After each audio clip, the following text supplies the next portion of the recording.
Well, sadly, guys, it looks like Peru is once again experiencing wildlife die-offs, and now it seems that hundreds of dead sea creatures have been found washed up on the Peruvian coastline. Now, this article was published on the 24th of February 2013 on Sky News, and it goes on to say, Peru, dozens of dead sea creatures washed up. The bodies of 18 sea turtles, 22 sea lions, 8 dolphins, 16 sharks, and 22 marine birds are found on the coastline of Peru. Experts are trying to work out why nearly 100 dead animals and birds have washed up on a Peruvian coastline. Some of the creatures were sprayed with a special paint as part of an investigation into the grim discovery along 77 miles of the Lambacu coastline. The carcasses were in various states of decomposition. They were measured, placed in bags, and then taken away for analysis.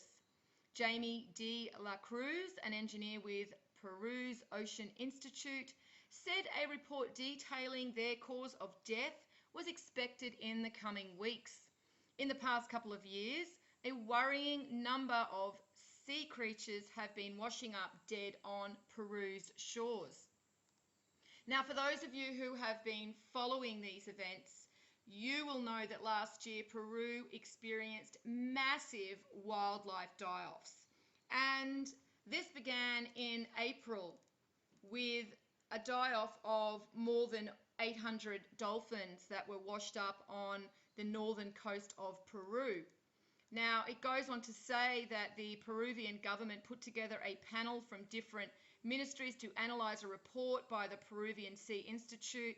Officials have been able to conclude that the dolphins' deaths were not due to a lack of food, interaction with fisheries, poisoning with pesticides, biotoxin poisoning, or contamination by heavy metals. Now, these die-offs also happened the previous year in 2011.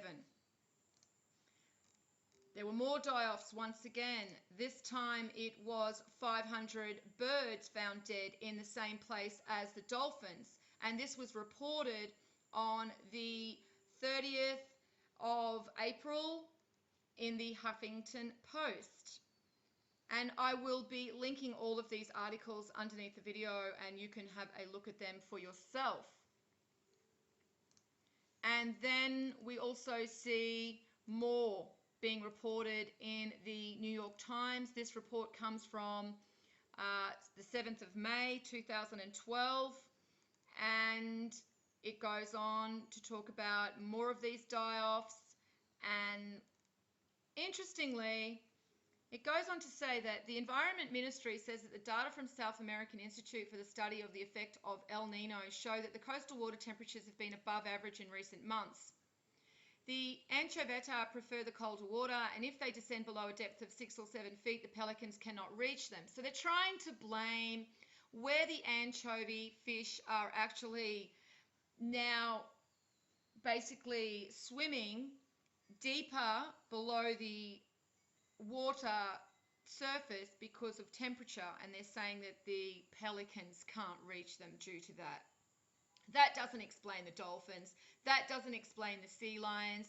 That doesn't explain all of the other animals that are also washing up dead on the shores of Peru. Now, interestingly, there is no mention of radiation from Fukushima. Now, I'm going to actually say that personally, I don't see a correlation, because there seems to be a pattern that happens from late March through to May with these die-offs. And I would feel that if we were seeing radiation poisoning, then this would be a continued die-off. We wouldn't just see these die-offs happening in only one part of the year, one time period of the year. Now, interestingly, it goes on to say that there was a fisherman they interviewed, and he is blaming seismic testing by oil and gas companies. Now, that's interesting he says that, because I am more inclined to think that this may indeed be something that they should be looking at, this seismic movement. Now, I'm not sure that these seismic testings from these oil and gas companies can be blamed. You know, perhaps we're seeing some other type of seismicity, some other behavior of these tectonic shifts and geomagnetic forces that, you know, of course, happen during these shifts. You know, everything's electric in our planet. So when these tectonic plates are moving and shifting, it's creating, you know, energy. And so I'm wondering whether this energy is perhaps something that these animals cannot handle, something different that they are not used to. So that's just one of my theories. I've just got a feeling that this is something to do with the earth changes that we're experiencing. I don't believe it's man-made. As the articles show, the animals have been tested and they can't find any traces of toxins in the animals' bodies. Now, we know that, of course, when we're dealing with the lamestream media, we need to use our discernment and understand that they're not going to report on anything, especially radiation. But just because this is happening in a certain period every year just makes me think that radiation poisoning may not be the cause. And I'm not saying that these animals are not suffering from any of the effects of Fukushima, because I believe we all are. We are all suffering some of these effects from Fukushima.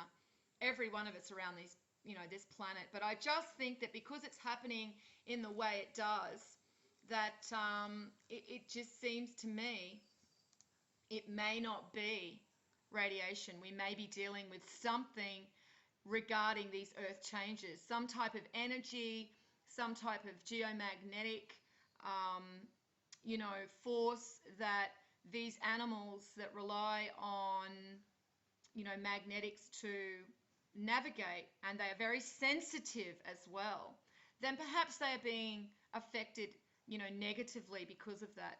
So anyway, we can all speculate, but I do think it is very interesting that we're beginning to see these die-offs happening again so early in the year. And I really do believe that we're leading up to this February 28 to March 11 time. And I think that this is a time that we definitely need to start paying attention, because we're already beginning to see these patterns happening again. Okay guys, well, as I said, I will link all of those articles underneath the video and you can look at them for yourself. And as always, peace out.